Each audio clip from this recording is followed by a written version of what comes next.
नमस्कार। खबरों के इस बुलेटिन में तुहाडा स्वागत है। मैं हाँ जसप्रीत सिंह। पहला पेश ने चोणवीआं खबरां। उप राष्ट्रपति, प्रधानमंत्री और लोक सभा स्पीकर ने सांझे तौर पर संसद टीवी की शुरुआत की। संसद टीवी OTT प्लेटफॉर्म और सोशल मीडिया पर उपलब्ध होवेगा।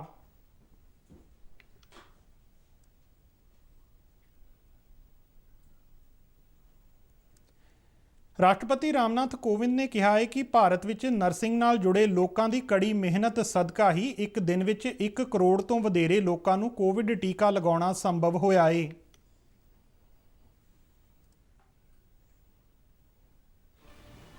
केंद्रीय कैबिनेट ने ऑटो उद्योग, ऑटो कंपोनेंट और ड्रोन उद्योग लई प्रोडक्शन लिंक्ड इंसेंटिव योजना को मंजूरी दी।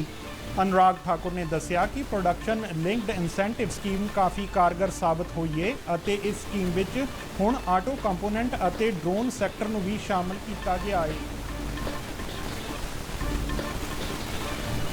तेल टैंकर में टिफिन बंब नाल उड़ाउण की कोशिश के मामले में 4 होर व्यक्तियों की गिरफ्तारी होने नाल मुख मंत्री वल्लों पंजाब विच हाई अलर्ट के आदेश।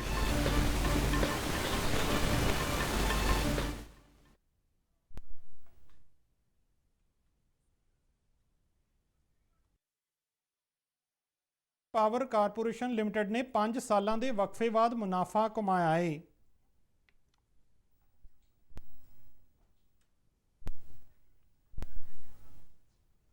पंजाब के सेहत ते परिवार भलाई मंत्री बलवीर सिंह सिद्धू ने मोगा के सिविल हस्पताल विच बने 50 बिस्तरियां वाले जच्चा बच्चा विंग का रस्मी उद्घाटन किया। पंजाब प्रदूषण रोकथाम बोर्ड वल्लों झोने की पराली नूं अग ना लाउण प्रति किसानां नूं जागरूक करन लई पटियाला स्थित बोर्ड के मुख दफ्तर तो जागरूकता वैनस नूं हरी झंडी दे के पिंडां लई रवाना किया गया। ये जागरूकता वैनस पंजाब के सारे जिलिਆਂ विच 15 सितंबर तो 15 नवंबर तक चलाईਆਂ जाणगीਆਂ।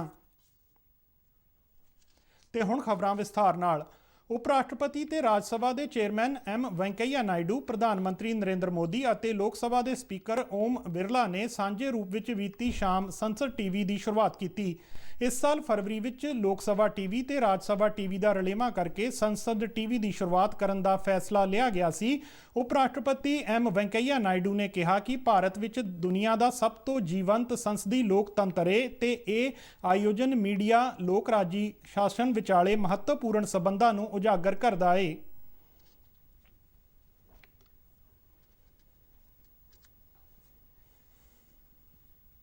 इस मौके प्रधानमंत्री ने कहा कि भारत लोकतंत्र की जननी है ते भारत लई लोकतंत्र सिर्फ संविधानक व्यवस्था ही नहीं बल्कि राष्ट्रीय भावना है। उन्होंने कहा कि अज देश नूं संसद टीवी के रूप में संचार और संवाद का अजिहा माध्यम मिल रहा है जो देश के लोकतंत्र और जन प्रतिनिधियों की नवीं आवाज़ बुलंद करेगा। मोदी ने कहा कि संसद टीवी OTT प्लेटफॉर्म और सोशल मीडिया पर भी उपलब्ध होगा ते इसका अपना ऐप भी होगा।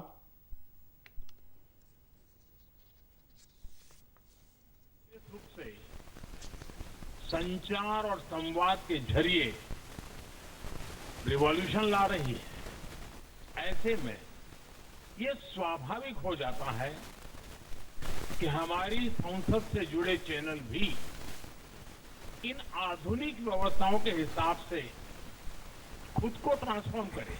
संसद टीवी की टीम ने इस दिशा में कई प्रोग्राम प्लान भी किए हैं।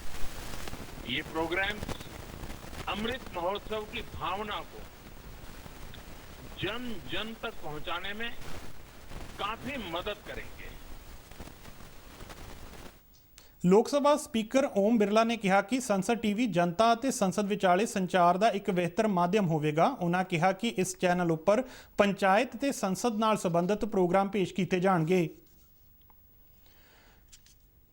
प्राप्ति के 75 वर्ष पूर्ण होने जा रहे हैं, जिसके उपलक्ष्य में देश भर में हम आज़ादी का अमृत महोत्सव मना रहे हैं।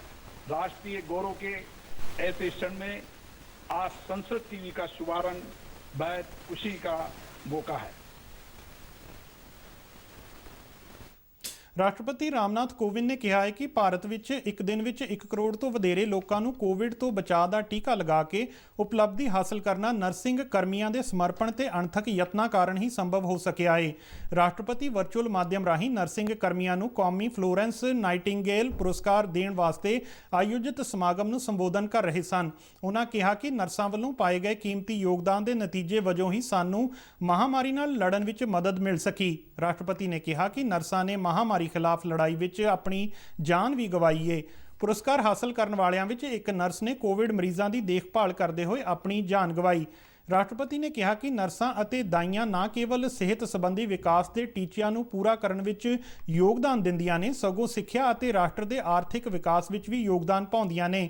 ਉਹਨਾਂ ਕਿਹਾ ਕਿ ਸਰਕਾਰ ਨੇ ਦਾਈਆਂ ਦਾ ਨਵਾਂ ਕੇਡਰ ਬਣਾਉਣ ਲਈ ਮਿਡਵਾਈਫਰੀ ਸਰਵਿਸ ਇਨੀਸ਼ੀਏਟਿਵ ਦੀ ਸ਼ੁਰੂਆਤ ਕੀਤੀ ਹੈ। ਕੇਂਦਰੀ ਕੈਬਨਿਟ ਵੱਲੋਂ ਕਈ ਮਹੱਤਵਪੂਰਨ ਫੈਸਲੇ ਲਏ ਗਏ। ਪ੍ਰਧਾਨ ਮੰਤਰੀ ਨਰਿੰਦਰ ਮੋਦੀ ਦੀ ਅਗਵਾਈ ਵਿੱਚ ਹੋਈ ਕੈਬਨਿਟ ਮੀਟਿੰਗ ਦੌਰਾਨ ਆਟੋ ਉਦਯੋਗ, ਆਟੋ ਕੰਪੋਨੈਂਟ ਅਤੇ ਡਰੋਨ ਉਦਯੋਗ ਲਈ ਪ੍ਰੋਡਕਸ਼ਨ ਲਿੰਕਡ ਇਨਸੈਂਟਿਵ ਯੋਜਨਾ ਨੂੰ ਮਨਜ਼ੂਰੀ ਦਿੱਤੀ ਗਈ। ਕੈਬਨਿਟ ਮੀਟਿੰਗ ਮਗਰੋਂ ਪ੍ਰੈਸ ਬਰੀਫਿੰਗ ਦੌਰਾਨ ਕੇਂਦਰੀ ਮੰਤਰੀ ਅਨੁਰਾਗ ਸਿੰਘ ਠਾਕੁਰ, ਅਸ਼ਵਨੀ ਵੈਸ਼ਨਵ ਅਤੇ ਐਲ ਮੁਰਗਨ ਨੇ ਕੈਬਨਿਟ ਵੱਲੋਂ ਲਏ ਗਏ ਫੈਸਲਿਆਂ ਬਾਰੇ ਵਿਸਥਾਰਪੂਰਵਕ ਜਾਣਕਾਰੀ ਦਿੱਤੀ। ਅਨੁਰਾਗ ਠਾਕੁਰ ਨੇ ਦੱਸਿਆ ਕਿ ਪ੍ਰੋਡਕਸ਼ਨ ਲਿੰਕਡ ਇਨਸੈਂਟਿਵ ਸਕੀਮ ਕਾਫੀ ਕਾਰਗਰ ਸਾਬਤ ਹੋਈ ਹੈ ਅਤੇ ਇਸ ਸਕੀਮ ਵਿੱਚ ਹੁਣ ਆਟੋ ਕੰਪੋਨੈਂਟ ਅਤੇ ਡਰੋਨ ਸੈਕਟਰ ਨੂੰ ਵੀ ਸ਼ਾਮਲ ਕੀਤਾ ਗਿਆ ਹੈ। ਉਹਨਾਂ ਦੱਸਿਆ ਕਿ ਇਹ ਸਕੀਮ 5 ਸਾਲ ਲਈ ਲਾਗੂ ਰਹੇਗੀ। ਇਸ ਨਾਲ ਆਟੋਮੋਬਾਈਲ ਸੈਕਟਰ ਵਿੱਚ ਪੂੰਜੀਕਾਰੀ ਵਧਣ ਦੀ ਉਮੀਦ ਹੈ। ਇਸ ਦੇ ਨਾਲ-ਨਾਲ ਦਰਾਮਦ ਵਿੱਚ ਵੀ ਕਮੀ ਆਵੇਗੀ। ਅਨੁਰਾਗ ਠਾਕੁਰ ਨੇ ਦੱਸਿਆ ਕਿ ਕੇਂਦਰ ਸਰਕਾਰ ਨੇ ਆਟੋ ਸੈਕਟਰ ਲਈ 25,938 ਕਰੋੜ ਰੁਪਏ ਮਨਜ਼ੂਰ ਕੀਤੇ ਨੇ। ਇਸ ਤਹਿਤ ਇਲੈਕਟ੍ਰਿਕ ਮੋਟਰ ਗੱਡੀਆਂ ਦੇ ਉਤਪਾਦਨ, ਹਾਈਡਰੋਜਨ ਫਿਊਲ ਵਹੀਕਲ ਅਤੇ ਉਤਪਾਦਨ ਨੂੰ ਹੱਲਾਸ਼ੇਰੀ ਮਿਲੇਗੀ। ਇਸ ਦੇ ਨਾਲ ਹੀ 7,60,000 ਲੋਕਾਂ ਲਈ ਰੁਜ਼ਗਾਰ ਦੇ ਮੌਕੇ ਪੈਦਾ ਹੋਣਗੇ। Auto component make in India ਤਹਿਤ ਦੇਸ਼ ਵਿੱਚ ਬਣਾਏ ਜਾ ਸਕਣਗੇ। ਅਨੁਰਾਗ ਠਾਕੁਰ ਨੇ ਅੱਗੇ ਦੱਸਿਆ ਕਿ ਚੁਣੀਆਂ ਹੋਈਆਂ ਆਟੋ ਕੰਪਨੀਆਂ ਨੂੰ ਘੱਟੋ-ਘੱਟ 2,000 ਕਰੋੜ ਰੁਪਏ ਦਾ ਨਿਵੇਸ਼ ਕਰਨਾ ਹੋਵੇਗਾ, ਜਦਕਿ ਨਵੇਂ ਨਿਵੇਸ਼ਕਾਂ ਨੂੰ 500 ਕਰੋੜ ਰੁਪਏ ਦਾ ਨਿਵੇਸ਼ ਕਰਨਾ ਜ਼ਰੂਰੀ ਹੋਵੇਗਾ।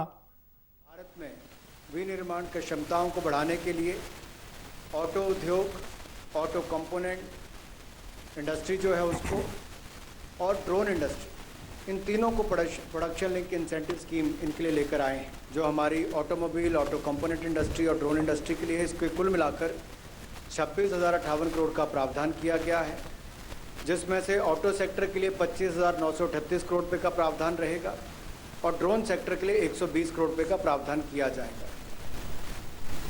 इस योजना से देश में एडवांस ऑटोमोबाइल व्हीकल्स और ऑटो कंपोनेंट्स और ड्रोन मैन्युफैक्चरिंग को काफ़ी निर्माण करने में बल मिलेगा। ਟੈਲੀਕਾਮ ਸੈਕਟਰ ਲਈ ਵੀ ਰਾਹਤ ਪੈਕੇਜ ਦੇਣ ਦੀ ਗੱਲ ਕਹੀ ਗਈ ਹੈ। ਦੂਰਸੰਚਾਰ ਮੰਤਰੀ ਅਸ਼ਵਨੀ ਵੈਸ਼ਨਵ ਨੇ ਦੱਸਿਆ ਕਿ ਟੈਲੀਕਾਮ ਸੈਕਟਰ ਵਿੱਚ 9 ਵੱਡੇ ਮੂਲ ਢਾਂਚਾ ਸੁਧਾਰ ਹੋਏ ਨੇ। ਉਹਨਾਂ ਦੱਸਿਆ ਕਿ AGR ਬਕਾਏ ਦੀ ਪਰਿਭਾਸ਼ਾ ਵਿੱਚ ਬਦਲਾਅ ਕੀਤਾ ਜਾਵੇਗਾ। ਸਮਝਿਆ ਜਾ ਰਿਹਾ ਹੈ ਕਿ AGR ਨਾਲ ਜੂਝ ਰਹੇ ਟੈਲੀਕਾਮ ਸੈਕਟਰ ਲਈ ਇਹ ਇੱਕ ਵੱਡੀ ਖਬਰ ਹੈ। ਮੰਤਰੀ ਨੇ ਇਹ ਵੀ ਦੱਸਿਆ ਕਿ ਟੈਲੀਕਾਮ ਕੰਪਨੀਆਂ ਦੀ ਮਹੀਨਾਵਾਰ ਵਿਆਜ ਦਰ ਨੂੰ ਹੁਣ ਸਾਲਾਨਾ ਕਰ ਦਿੱਤਾ ਗਿਆ ਹੈ।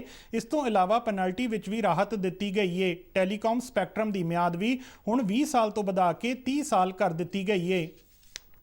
सेक्टर में आज 9 बड़े स्ट्रक्चरल रिफॉर्म्स अप्रूव हुए कैबिनेट में और 5 प्रोसेस रिफॉर्म्स अप्रूव। ये रिफॉर्म पूरे टेलीकॉम सेक्टर के फ्रेमवर्क को चेंज करने वाले हैं, इस इंडस्ट्री को डीपन करने वाले, इस इंडस्ट्री को ब्रॉडन करने वाले हैं। नई टेक्नोलॉजी से आप सबकी लाइफ में, हम सबकी लाइफ में जो चेंज आए, एक क्वालिटेटिव जाए, उस क्वालिटेटिव चेंज के लिए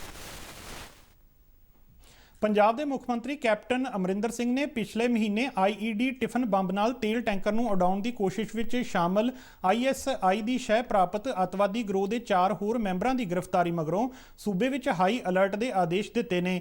ਜ਼ਿਕਰਯੋਗ ਹੈ ਕਿ ਪਿਛਲੇ 40 ਦਿਨਾਂ ਦੌਰਾਨ ਪੁਲਿਸ ਵੱਲੋਂ ਸੂਬੇ ਵਿੱਚ ਬੇਨਕਾਬ ਕੀਤੇ ਗਏ ਪਾਕਿਸਤਾਨੀ ਅੱਤਵਾਦੀ ਗਰੋਹ ਦਾ ਇਹ ਚੌਥਾ ਮਾਮਲਾ ਹੈ।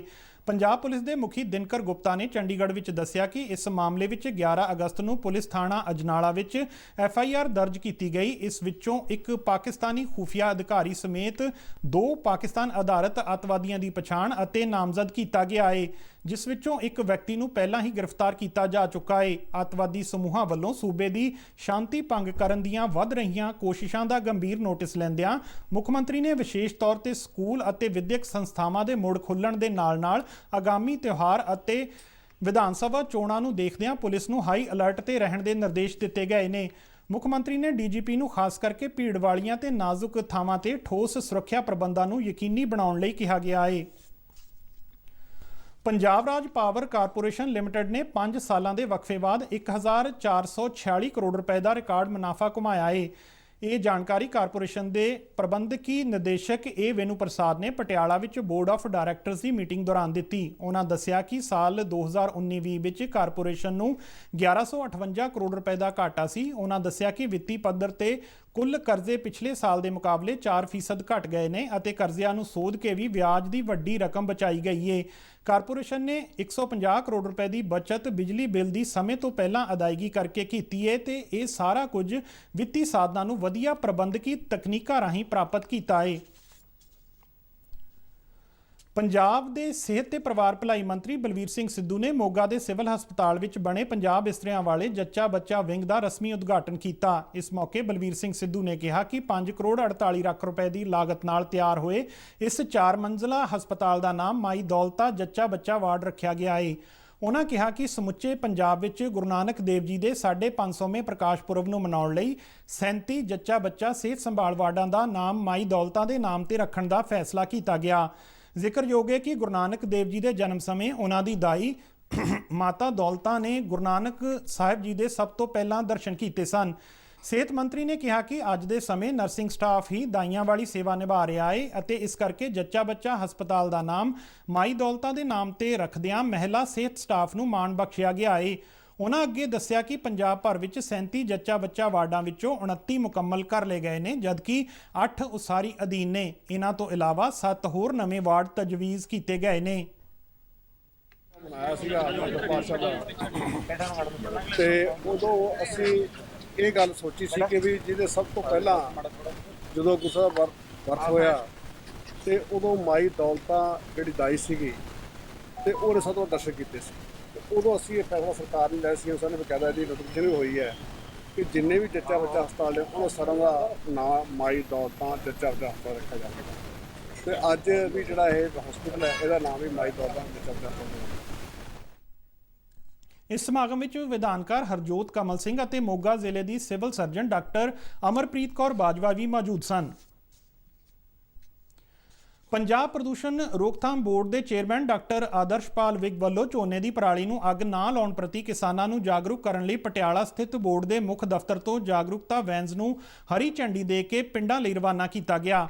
ਉਹਨਾਂ ਦੱਸਿਆ ਕਿ ਬੋਰਡ ਵੱਲੋਂ ਕਿਸਾਨਾਂ ਨੂੰ ਜਾਗਰੂਕ ਕਰਨ ਲਈ ਇਹ ਜਾਗਰੂਕਤਾ ਵੈਨਸ ਪੰਜਾਬ ਦੇ ਸਾਰੇ ਜ਼ਿਲ੍ਹਿਆਂ ਵਿੱਚ 15 ਸਤੰਬਰ ਤੋਂ 15 ਨਵੰਬਰ ਤੱਕ ਚਲਾਈਆਂ ਜਾਣਗੀਆਂ।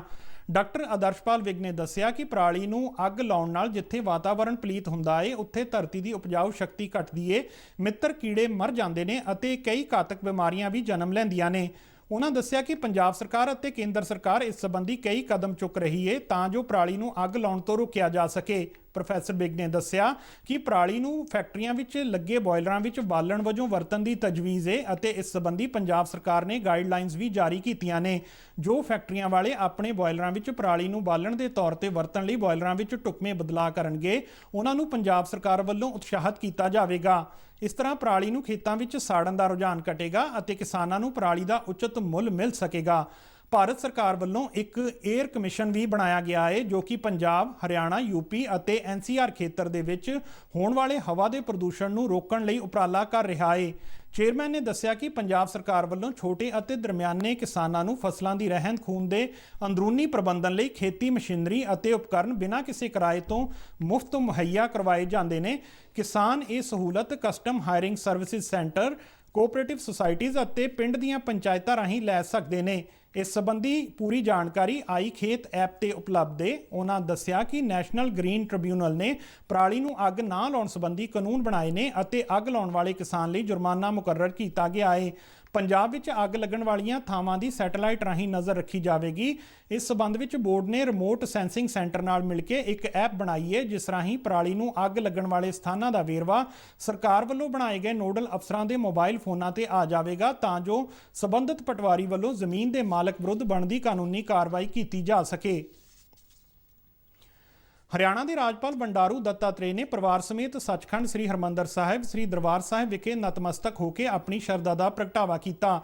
ਸਿੱਖ ਧਰਮ ਦੀ ਆਸਥਾ ਦਾ ਕੇਂਦਰ ਸ੍ਰੀ ਦਰਬਾਰ ਸਾਹਿਬ ਦੇ ਦਰਸ਼ਨ ਕਰਨ ਮਗਰੋਂ ਰਾਜਪਾਲ ਨੇ ਆਪਣੀਆਂ ਭਾਵਨਾਵਾਂ ਪ੍ਰਗਟਾਉਂਦਿਆਂ ਕਿਹਾ ਕਿ ਉਹਨਾਂ ਦੀ ਇਹ ਅੰਮ੍ਰਿਤਸਰ ਫੇਰੀ ਜੀਵਨ ਦੀ ਸਦੀਵੀ ਯਾਦ ਏ। ਉਹਨਾਂ ਕਿਹਾ ਕਿ ਸੱਚਖੰਡ ਸ੍ਰੀ ਹਰਿਮੰਦਰ ਸਾਹਿਬ ਸਮੁੱਚੀ ਮਨੁੱਖਤਾ ਲਈ ਅਧਿਆਤਮਿਕ ਕੇਂਦਰ ਏ, ਜਿੱਥੋਂ ਸਿੱਖ ਗੁਰੂ ਸਾਹਿਬਾਨ ਨੇ ਸਰਬ ਸਾਂਝੀਵਾਲਤਾ ਦਾ ਸੁਨੇਹਾ ਦਿੱਤਾ।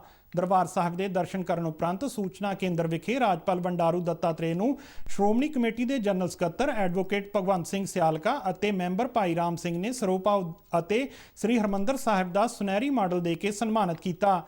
ਸ੍ਰੀ ਬੰਡਾਰੂ ਦੱਤਾਤਰੇय ਨੇ ਜਲਿਆਂਵਾਲਾ ਬਾਗ ਦਾ ਦੌਰਾ ਵੀ ਕੀਤਾ, ਜਿੱਥੇ ਉਹਨਾਂ ਸ਼ਹੀਦਾਂ ਦੀ ਯਾਦਗਾਰ ਤੇ ਸ਼ਰਧਾ ਦੇ ਫੁੱਲ ਭੇਂਟ ਕੀਤੇ। ਖਬਰਾਂ ਦੇ ਬੁਲੇਟਿਨ ਸਾਡੇ ਦਰਸ਼ਕ RNU DDK ਜਲੰਧਰ ਦੇ YouTube ਚੈਨਲ, Facebook ਪੇਜ ਅਤੇ Twitter ਹੈਂਡਲ ਤੇ ਵੀ ਦੇਖ ਸਕਦੇ ਨੇ। ਇਸ ਦੇ ਨਾਲ ਹੀ ਖਬਰਾਂ ਦਾ ਇਹ ਬੁਲੇਟਿਨ ਖਤਮ ਹੁੰਦਾ ਹੈ। ਨਮਸਕਾਰ।